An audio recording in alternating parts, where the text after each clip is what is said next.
자, 111의 문제 3번 결산정리분기부터 보도록 할게요. 자, 문제 1번입니다. 영업부의 업무용 차량 보험료와 관련된 자료는 다음과 같다. 결산일에 필요한 회계 처리를 하되 전기 성급 비용에 대한 보험료와 단기 보험료에 대한 회계 처리를 구분해서 해보라는 거죠. 자, 보험료의 기간은 월할 계산하되 음수로 입력하지 말아라 이렇게 되어 있습니다. 자, 지금 보니까 전기 결산 시에 2025년도에 속하는 보험료를 차변의 성급 비용으로 기록을 했대요. 자, 이 얘기는 뭡니까, 여러분? 이 성급 비용 작년에 잡아놓은 40만 원은 2025년도에 속하는 보험료래요. 그럼 어떻게 하면 돼요? 25년도 지금 다 기간이 지났으니까 대변의 성급 비용 40, 차변의 보험료.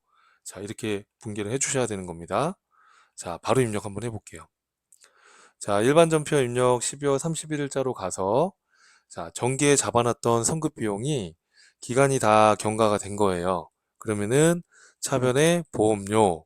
자, 문제 보시면은 영업부 차량에 대한 거니까 판매비와 관리비로 자, 얼마였죠? 아까 40이었나요? 자, 그리고 대변에 그렇죠. 성급 비용. 자, 이렇게 해서 분개해 주시면 되겠고 자, 그 다음에는 자, 보험료 120만 원을 지금 올해 4월 1일 날 지급을 했어요. 내년도 3월 말까지인데 법인카드로 결제 후 전액 비용 처리했대요. 영업과 관련된 거니까 판관비로 처리했겠죠. 자, 근데 여러분 이게 지금 120인데 올해 4월부터 내년도 3월 말까지니까 올해 12월 31일 시점에서 보면 내년도 3개월치도 여기 들어가 있는 거잖아요. 그럼 어떻게 해요? 판매비와 관리비 보험료 대변으로 줄이고 차변에 성급 비용으로 분개를 해주시는 게 맞겠죠. 차변의 성급 비용. 자, 금액이 얼마인가요, 여러분? 자, 보니까 내년도 3개월치니까 그렇죠. 30만 원. 자, 그리고 대변에 보험료를 줄여주셔야 되는데 영업부 거니까 판매비와 관리비에 해당하는 보험료를 줄여주시면 되는 겁니다. 이해될까요, 여러분? 자, 이렇게 해서 정리하고요. 자, 그 다음에 또 다음 문제. 자, 2번입니다. 아래와 같이 발행된 사채에 대하여 결산일에 필요한 회계 처리를 하시오라고 되어 있어요. 자, 사채 발행가액은 적정하고 사채 발행비와 중도 상환에 대한 내용은 없다. 사채 이자는 매년 12월 30일에 보통예금으로 이체 지급한다 이렇게 되어 있어요.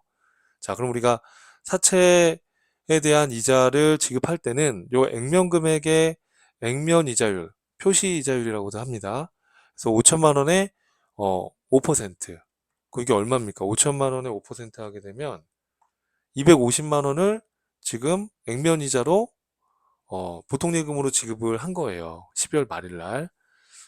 자, 발행은 25년도 1월 1일 날 발행했으니까요. 자, 그럼 우리가 이제 차변에 이자 비용을 인식할 때는 사채 발행 금액과 사채 발행 금액의 유효이자율을 곱해서 나온 게 차변의 실질적인 이자 비용이 되는 거예요. 이게 얼마죠, 여러분? 4,700만 원 곱하기 유효이자율 6% 하게 되면 4,700만 원 곱하기 6% 하게 되면 282만 원. 이게 실질적인 이자 비용이 되는 거예요. 자, 그러면 우리가 분기를 차변에 자, 이자 비용 자, 이자 비용이 얼마겠어요? 그럼 여러분 사채 발행가액에 자, 사채 발행가액 4,700에 곱하기 6% 하게 되면 그 금액이 282만 원이 나오는 거죠.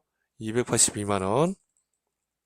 자, 근데 보통 예금으로 지급하는 사채 이자는 액면 이자입니다. 자, 액면 이자는 얼마가 나가는 겁니까, 여러분? 자, 사채 액면 금액 5천만 원에 표시 이자율. 표시 이자율이라는 게 액면 이자율과 같은 거예요. 액면 이자율 5% 하게 되면 얼마다? 그렇죠. 250. 자, 그럼 나머지 32만 원은 우리가 차변했던 사채 어떤 거? 사채 할인 발행 차금을 대변으로 상각시켜 주면 되는 거예요. 대변에 사채 할인 발행 차금 이렇게 이해되시죠, 여러분? 자, 이렇게 해서 사채에 대한 이자 비용 처리하는 거 같이 한번 해봤습니다. 자, 그 다음 문제는 자, 실지 재고조사법에 따라 기말 재고자산 내역이 다음과 같다 이렇게 돼 있어요. 제품은 기말에 1200 남았고요. 그 다음 제공품은 550, 원재료는 300. 자, 이렇게 남았는데 자, 제품은 롯데백화점에 판매를 위탁했으나 결산일 현재 판매되지 아는 이 제품의 원가가 100만 원이 여기에 포함되어 있지 않대요. 그럼 무슨 말이죠? 지금 위탁 판매를 했었는데 지금 수탁자가 갖고 있는 내 재고가 있는 거예요. 100만 원이. 그럼 내 창고에 지금 제품이 1200이 있고 지금 수탁자가 내 재고 100만 원 갖고 있으니까 기말 재고를 1300으로 봐야 되는 거예요. 이해되죠? 자, 그리고 원재료는 여러분 결산일 현재 운송 중인 도착지 인도 조건으로 매입한 원재료 200이 포함되어 있지 않대요. 자, 도착지 조건은 도착해야 내 거예요. 근데 도착을 안 했으니까 이거는 내 재고로 보면 안 되는 거예요. 그럼 원재료 300으로 기록을 해줘야 되는 거죠. 이해될까요, 여러분? 자, 그래서 기말 제품은 1300, 그 다음 제공품 550, 원재료는 그쵸 300으로 이렇게 해서 결산자료 입력을 하시면 되는 겁니다. 자, 외상매출금과 미수금 잔액에 대해서 몇 퍼센트? 1%의 대손 충당금을 보충 설정한다. 그래서 이외 채권에 대해서는 설정하지 않는다. 자, 그럼 3번하고 4번은 우리 결산자료 입력에서 확인이 가능하니까 자, 그러면 요거 이제 닫고 자, 결산자료 입력으로 들어가서 자, 1월부터 12월로 들어가신 다음에 자, 우선은 기말원재료 얼마 입력하시면 돼요, 여러분? 자, 문제 보시면 기말원재료 얼마 입력하면 되는 거죠?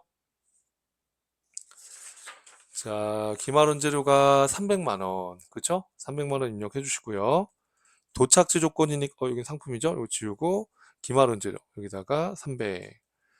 자, 도착지 조건인데 도착 안 한 거는 포함 안 하는 게 맞는데 포함이 안 돼 있대요. 그러니까 그냥 300 이렇게 입력을 해주시면 되겠고, 자, 그 다음에 중간에 있는 기말제공품. 기말제공품은 얼마라고 돼 있으시죠? 550. 그럼 밑으로 내려서 여기 기말제공품 재고의 칸에다가 550 입력하시면 되는 거예요. 이해되죠, 여러분? 자, 그 다음에 제품은 1200 지금 돼 있지만 수탁자가 내 거 지금 100만 원 갖고 있잖아요. 그죠? 그럼 그것까지 포함해서 얼마가 돼야 돼요? 그렇죠. 1300. 이해되죠, 여러분? 자, 이렇게 해서 입력을 하고, 자, 그리고 문제 4번은 외상매출금과 미수금 잔액에 대해서 몇 퍼센트? 그렇죠, 1%. 그럼 이거 상단에 대손상가 클릭해서 외상매출금, 미수금 요 두 개만 하면 되는 거니까 받으러 오면 스페이스바 누르고 엔터 치면은 금액이 지워집니다. 이해되죠, 여러분? 자, 이렇게 해서 해봤더니, 자, 외상매출금에 대한 것은 3631280. 그리고 미수금에 대한 것은 55만원. 자, 이렇게 해서 이제 결산 반영 눌러주시면 판매비와 관리비의 매출 채권, 이렇게 외상매출금 받으러 오면 이런 매출 채권은 요 판매비와 관리비로 들어가고요. 미수금은 기타 채권이니까 영업의 비용 안에, 여기 영업의 비용 안에 기타의 대손생각 안에 여기 미수금에 이제 금액이 들어간 거예요. 이해되죠, 여러분? 자, 이렇게 한 다음에 마지막에 뭘 클릭하셔야 돼요, 여러분? 그렇죠. 전표 추가를 클릭해야지만 분기가 생성이 된다는 거. 음. 자, 여기까지 결산 자료 입력을 해주시면 되는 겁니다. 자, 그 다음에 또 문제 4번입니다. 원천징수 관련해서 문제 4번의 1번. 자, 다음 중 기타 소득에 해당하는 경우 기타 소득자 등록 및 기타 소득자료 입력을 작성하시오 이렇게 돼 있어요. 필요경비율 적용 대상 소득은 알맞는 필요경비율 적용한다. 자, 기타 소득에 대해서 지금 자료 입력을 하라고 돼 있는 겁니다. 맞죠? 그러면 기타 소득이 아닌 경우에는 입력을 할 필요가 없잖아요. 자, 여기 보니까 고민중이라는 요 사람은 일시적인 원고료를 받는 거죠. 이건 기타 소득 맞죠? 자, 그 다음에 운구술, 자, 오디션 상금 받은 거. 이것도 기타 소득이죠. 우리 상금은 80%의 필요경비가 인정이 되고, 우리 일시적인 원고료, 이런 일시적인 강연료, 이런 거는 60%의 최소한의 비용이 인정이 됩니다. 그죠? 자, 그래서 지급액이 보니까, 자, 소득세하고 지방소득세를 공제한 후의 금액이 나왔어요. 이렇게. 그렇죠? 자, 이것도 세금 제외한 나머지 금액이죠.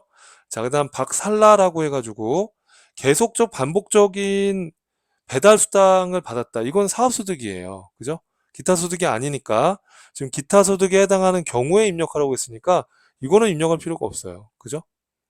자, 상기 지급액의 기속월은 8월이고 지급월도 8월이네요. 8월 달 거를 8월 5일 날 지금 지급을 한 겁니다.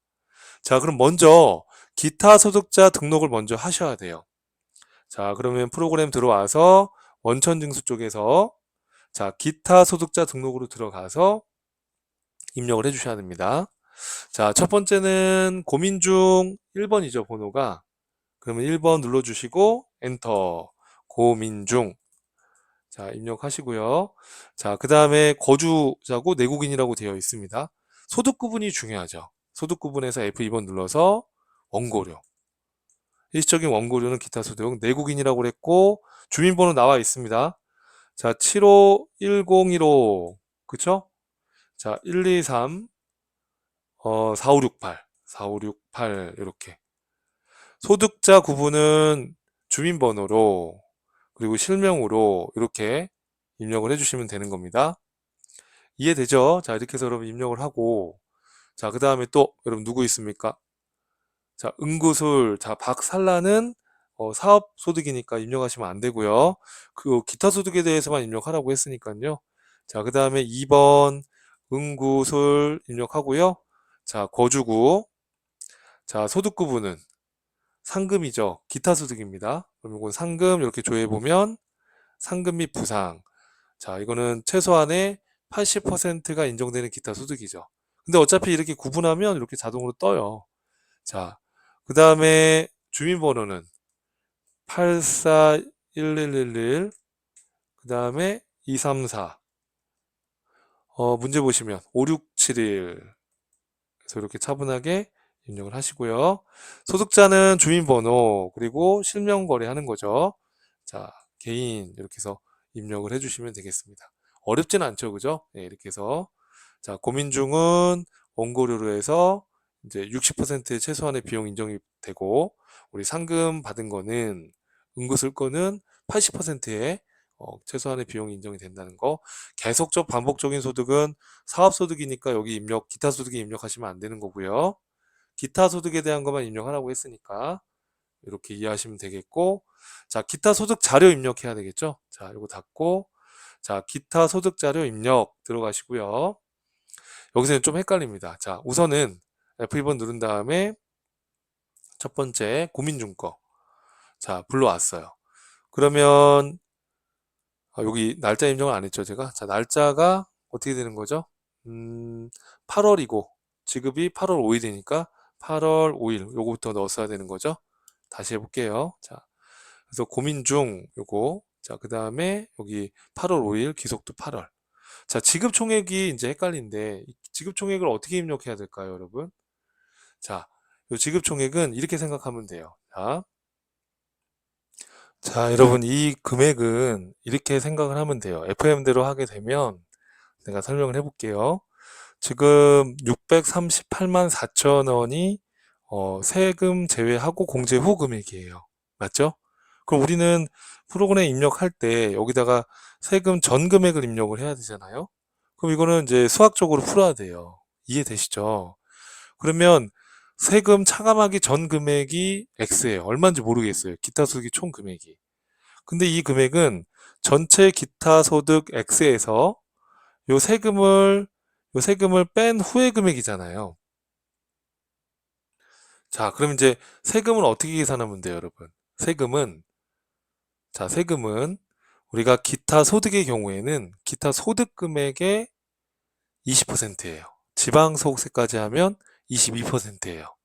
근데 지방소득세까지 공제한 거니까 지방소득세까지 고려해서 그러면 기타 소득 금액의 22%니까 자, 기타 소득의 총 수익에서 자, 이 지금 일시적인 원고료는 60%가 비용으로 인정이 돼요. 요 기타 소득 X에 60% 곱한 걸 필요경비로 인정해줘요. 그럼 기타 소득 X에서 요 필요경비 60% 곱한 걸 뺀 요 금액에 요게 기타 소득 금액이 돼요. 여기에 지방소득세까지 0.22를 곱해서 나온 게 요게 뭐가 되는 거예요. 요게 세금이 되는 거죠. 그쵸? 요게 세금이 되는 겁니다. 그렇죠? 이 세금이니까 기타 소득에서 요 세금을 뺀 게 638만 4천 원이다. 이 얘기예요. FM대로 써봤어요, 여러분. 정확하게. 그럼 이 식을 정리해보면, 그럼 여기 지금 1x잖아. 앞에 1이 생략된 거니까. 1x 빼기 0.6x니까. 그렇죠? 그러면은, 요거 하면 얼마 나와요, 여러분? 자, 1 빼기 0.6 하게 되면, 1 빼기 0.6 하게 되면, 이게 0.4, 그죠? 0.4x잖아요. 0.4에다가 곱하기 0.22를 하게 되면 0.088이 나와요. 이렇게. 그러니까 이렇게 식을 요거 정리해 보면 0.88x가 나와요. 이해되시죠, 여러분? 어. 그럼 여기 x에서 0.88x니까 여기 1 생략되어 있으니까 1x 빼기 0.088x는 하게 되면 1 빼기 0.088 하게 되면 0.912x가 되겠죠. 맞죠, 여러분? 0.912 곱하기 x를 하니까 요 금액이 나온 거란 말이에요. 그럼 요 금액을 0.912로 나누면 되죠. 그럼 x 값이 나오겠죠. 이거는 여러분 뭐 수학 잘하시는 분들은 더 이렇게 좀 편한 걸로 푸시면 돼요. 어떻게든 이걸 구하면 돼요. 그죠? 그래서 저는 있는 그대로 한번 적어봤어요. 이렇게.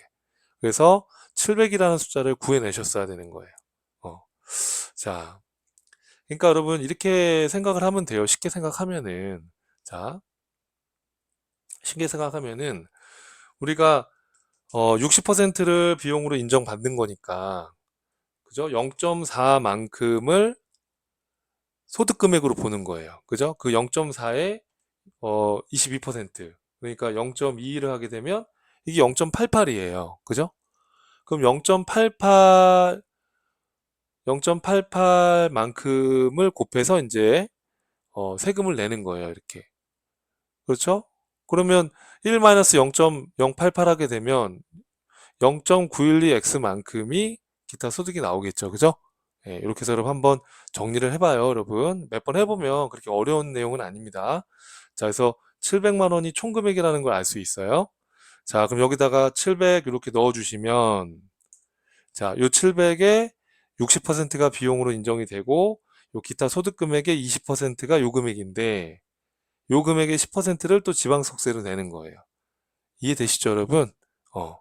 자, 이렇게 해서 우리가 지금 고민 중 거를 입력을 한번 해 본 겁니다. 자, 그러니까 이제 보시면 700에서 요 금액을 빼고 나면 요 56만 원과 5만 6천 원을 빼고 나면 요 638만 4천 원이 나오는 거죠. 이해되시죠, 여러분? 이렇게. 자, 그리고 또 누구 있죠, 여러분? 자, 그리고 문제 보시면은 응고술 것도 해야 되겠죠? 예, 응고술 거 불러오시고 자, 그러면 8월 5일이고 그리고 8월 기속이고 맞죠?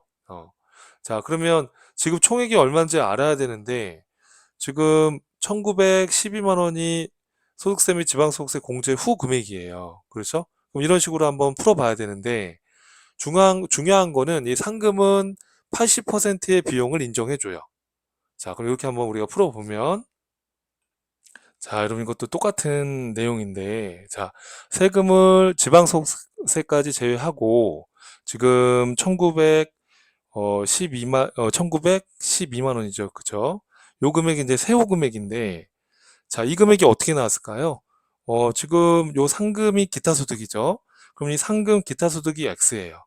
그럼 요 기타 소득에서 요 기타 소득의 필요 경비를 빼는 건데 그 기타 소득에서 요 세금을 빼는 건데 요 세금은 어떻게 계산해요? 자, 요 기타 소득 금액의 20%니까 지방소득세까지 하면 22%. 그러면 기타 소득이 얼마인지 모르겠고 자, 이 기타 소득의 80%를 비용으로 인정해줘요. 이렇게. 그럼 요게 지금 기타 소득 금액인 거 아시겠죠? 그럼 기타 소득 금액의 지방소득세까지 0.2 곱한 게 요게 뭐예요, 여러분? 요게 소득세예요. 근데 소득세랑 지방소득세예요. 그죠? 그래서 이 기타 소득에서 요 세금을 빼면 요 세후 금액이 나온 거란 말이에요. 이해되시죠? 여러분 아까 했던 얘기 똑같은 건데 그러면 자 식을 좀 정리해 보면 여기 1x 빼기 0.8x니까 그쵸? 그러면 0.2x니까 0.2 곱하기 0.2 하게 되면 0.044x가 나와요. 그죠? 이해되시죠? 그럼 요게 지금 세금이란 말이에요. 그래서 기타 소득에서 요 세금을 빼면 요 금액이 나온 거예요. 그럼 이게 1x니까 1 빼기 0.044 하게 되면 0.956x가 요 금액이 나와요. 그럼 x는 어떻게 구하면 돼요, 여러분? 1912만원 나누기 0.956 하게 되면 x값이 나오겠죠. 한번 눌러보세요. 1912만원 나누기 0.956 하게 되면 2천만원이 딱 나와요. 이렇게 해서 여러분 간단하게 이해를 해서 실제 시험 문제가 나오면은 이 2천만원을 구해내시면 된단 말이에요. 계산기 눌러서. 자, 이렇게 해서 2천만원을 입력을 해주시면은, 자, 2천만원의 80%를 최소한 비용으로 인정해 주니까 요 400만원의 20% 80인데 여기에 10%를 지방소득세로 떼가는 거예요. 그래서 2천만원 빼기 88만원 하게 되면 1912만원이 이제 세후소득이 되는 거예요. 이해되시죠, 여러분? 이렇게 해서.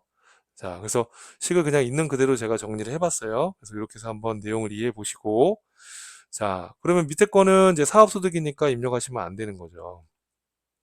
자, 이렇게 해서 입력을 완료하시면 되겠다. 자, 그래서 그 해답에도 그렇게 간단하게 설명해 놨으니까 여러분들이 한번 참고해 보시면 될 것 같습니다. 자, 그래서 기타 소득 자료 입력까지만 작성하는 거죠. 원천징수 이행상황 신고를 하라고 하진 않았기 때문에 여기까지만 해주시면 되는 거예요. 자, 이렇게 해서 푸는 연습 몇 번 해보시면 그렇게 어려운 내용은 아니고요. 자, 그 다음에 2번입니다. 자, 다음은 영업부 사원 진시진의 연말정산 관련 자료이다. 사원 등록 메뉴에 부양가족 탭을 작성하고 연말정산 추가자료 입력 메뉴에 부양가족 탭, 또 월세 주택임차 탭, 뭐 연말정산 입력 탭 작성하라고 되어 있고요. 주민번호는 정확한 것으로 가정하자. 자, 부양가족은 기본공제 대상자 여부와 관계없이 모두 등록해라. 자, 등록을 하라는 거죠. 자, 그러면 자, 어디로 들어가시면 돼요, 여러분? 원천징수에서 자, 원천징수로 가서 연말정산 추가자료 입력으로 들어가면 되는데 그 전에 사원 등록에서 먼저 부양가족부터 먼저 한번 확인을 해볼게요. 자, 부양가족 눌러보시면 입력이 안 돼 있습니다. 자, 그러면 요거 들어가서 이제 여러분들이 입력을 하시면 될 거 아닙니까? 그죠? 자, 그래서 본인 진시진 해서 주민번호 나와 있고, 자, 종합소득 금액이 3천만 원 이하예요. 그렇죠? 그리고 여성 근로자입니다. 그러면 배우자가 있는 여성이니까 부녀자 공제가 또 가능하죠. 자, 그리고 배우자가 있고, 자, 사업소득에서 결손이 있다는 건 소득이 100만 원 이하잖아요. 그쵸? 그래서 현주라는 요 배우자는 또 기본공제를 받을 수 있죠. 자, 그러고 아들은, 자, 바둑대 상금을 받았대요. 80% 비용이 인정되는 기타 소득이래요.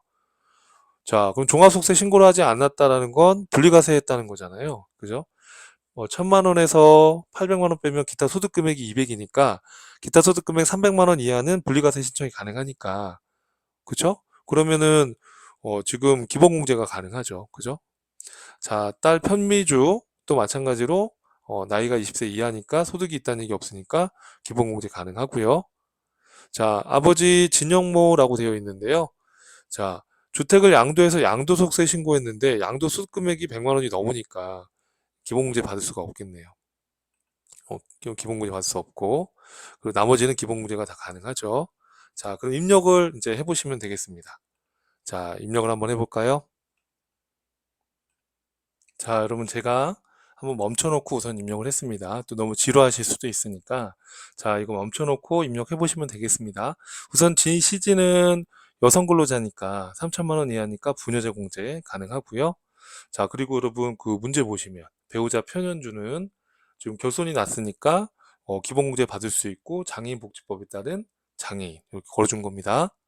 자, 그 다음에 자녀 편영록 다시 한번 말씀드리면 지금 분리과세 신청한 거니까 분리과세 된 거니까 100만 원 이하자로 공제 받을 수 있고 또 만 8세 이상의 자녀 세액 공제 대상이 또 들어가는 게 맞죠. 어차피 이거는 자동으로 인식이 되니까요. 편미주도 20세 이하로 또 만 8세 이상이니까 여기 자녀 세액 공제 대상 잘 들어가고 증영모 여러분 아버지는 양도소득 금액이 100만 원 넘으니까 60세 이상이시지만 기본공제를 받을 수가 없는 거죠. 이해되시죠, 여러분? 자, 이렇게 자, 이렇게 해서 여러분들께서 이해를 해주시면 되겠고, 자, 그 다음에 자, 다른 내용은 없죠. 그리고 어, 지금 진 시즌이 문제 보시면은 무주택 세대 세대주니까 여기 세대주로 들어간 게 맞죠. 세대원이라고 한다면 세대원으로 바꿀 수 있지만 지금 세대주라고 돼 있으니까요. 이렇게 이해하시면 되겠고, 제가 주민번호를 25년도 기준으로 이렇게 좀 바꿨어요. 그러다 보니까 이 체계가 좀 안 맞다 보니까 색깔이 적색깔로 나왔는데, 제가 문제 지분에 그래서 주민번호 그냥 정확한 걸로 가정하자라고 이렇게 써드린 겁니다. 연습을 22년도 기준으로 하다 보니까 이런 부분은 여러분이 감안하고 연습을 해주시면 될 것 같아요. 자, 여러분 이해되셨죠? 자, 이렇게 클릭했다가 다시 클릭하면 요 번호 순으로 정렬이 돼요. 그래서 이렇게 정렬된 화면 이미지를 해답에다가 캡처해 놨으니까 요거 보셔가지고 한번 확인해 보시면 될 것 같아요. 자, 그렇게 내용 이해하시면 되겠고, 자, 그 다음에 연말정산 관서화 자료가 이제 나와 있어요. 요거 보시고서 여러분들께서 하나씩 입력을 하시면 되겠죠. 자, 첫 번째 겁니다. 자, 지금 보니까 첫 번째 나와 있는 거는 이제 보험료 같아요. 그죠? 보험료인데, 계약자가 근로자 본인 진시진이고요. 여기 보니까 보장성, 장애인 전용 보장이 나와 있고, 피보험자가 나와 있고요. 자, 본인 거는 당연히 기본 공제가 가능하고요. 자, 그리고 또 지금 편현주는 기본 공제 대상자니까 이것도 공제가 가능하죠.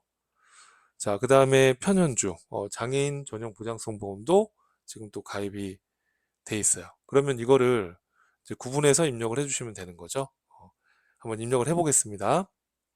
자, 우선은 자, 사원 등록에서 부양가족 쪽에서 이제 수정을 했으니까 이걸 닫고 연말정산을 하셔야 되는 거니까 여기 연말정산 추가자료 입력으로 가서 자, 그 다음 F2번 누르신 다음에 진 시즌을 불러오시면 되겠죠.